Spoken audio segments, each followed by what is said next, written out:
All right, let's zoom way out for this explainer. To really grasp the profound fable we're unpacking today, I want you to completely step out of your human shoes for a second. We're going to adopt the cold, detached gaze of a great star of chaos, literally looking down from the heavens at the messy, loud, just totally exhausting friction of life on the surface below. From this massive cosmic vantage point, we aren't looking at your standard story of good versus evil, not at all. Instead, we're examining a study in final stillness. We're exploring a narrative where the ultimate goal isn't survival, but the sweet, quiet release of non-existence. Now, this completely flips how we usually think about destruction, doesn't it? In this fable, the Thanos drive isn't framed as a malicious tragedy or some terrible disaster. Actually, it's presented as a profound mercy. Think of it like a necessary cosmic balancing of entropy. The universe inherently seeks equilibrium, right? And life, with all of its heat, its movement, its chaotic energy, is kind of a disruption to that balance. So the Thanos drive is just that universal entropic pull guiding everything back toward the perfect, tensionless peace of the void. It's the deep desire woven into the very fabric of reality to return to calm, inorganic dust. So look at the stark contrast we're setting up here. On one side, you have the chaos of life. And honestly, from the detached perspective of a distant star, life just looks like an incredibly loud, painful effort. The basic acts of growing, breathing, and striving, they're seen as heavy, exhausting burdens. It's just a constant struggle.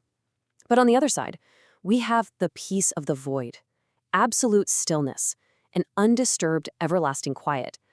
The unmaking of life here is framed as a necessary transition toward a final rest, finally offering relief from the endless friction of existing. All right, let's get right into Act 1, the Crucible of Quietude. Picture this.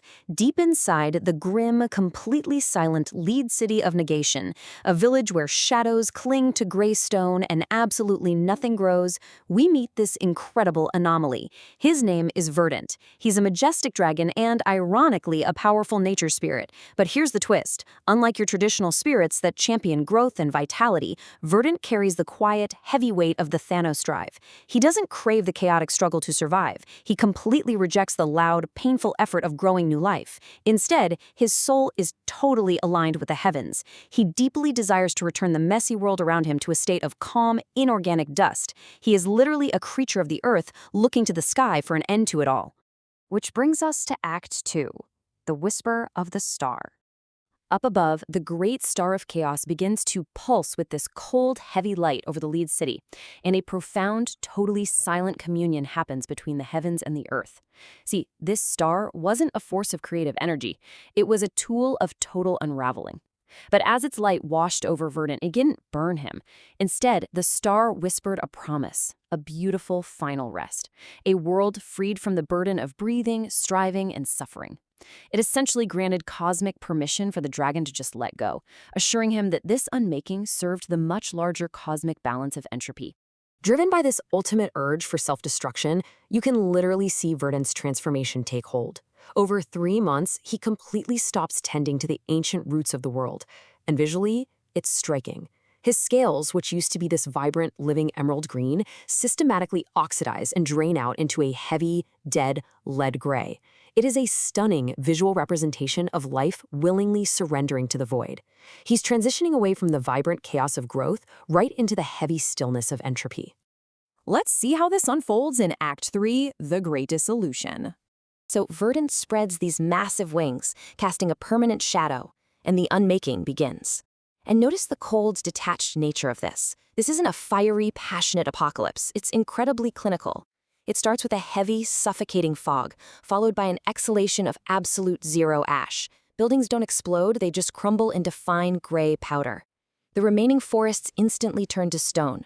This is the Thanos drive, fully realized. It's an aggressive, unmaking force that just dissolves boundaries until, finally, the dragon himself begins to dissolve from the tail upward. And what about the villagers in the city? This is the wildest part.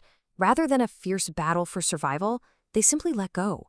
Because there's no fiery rage or malicious attack to fight against, they are just enveloped by the heavy, numbing pull of the void. This unmaking force literally robs them of the painful will to survive. They're eagerly eased into putting their entire world to sleep, happily trading their living flesh for the quiet perfection of the void. It's chilling, but it's a perfect depiction of this transition toward final rest. And finally, we reach Act 4, the lead horizon. The star's clinical job is done. Having served its entropic purpose of total unraveling, it just blinks out. The lead city of negation is entirely gone, replaced by a stark, motionless landscape. Just a perfectly flat plain of gray dust sitting quietly under a dead, dark sky. The messy friction of life has been completely neutralized. There's no pain, no hunger, no struggle. It is a landscape of pure, unadulterated entropic balance. The universe has taken a deep breath and finally settled into absolute stillness. And as for Verdant, the majestic nature spirit is no longer a living, breathing thing. He got exactly what he wanted. His remains now form this massive, petrified ridge of solid lead that stretches infinitely across the quiet horizon. By totally surrendering to the cosmic pull, he has permanently woven himself into the lifeless geography of this perfect, tensionless world. So, to wrap up this explainer, I really want you to ponder this final, provocative, cosmic truth. This whole parable ends exactly where the Thanos drive always points, in the perfect, undisturbed, and everlasting quiet of the inanimate. From the detached perspective of the stars, all bright things eventually tire, and this quiet is the inevitable equilibrium. So, if the entire universe inevitably bends toward this perfect, tensionless stillness, why do we fight so incredibly hard against the dark?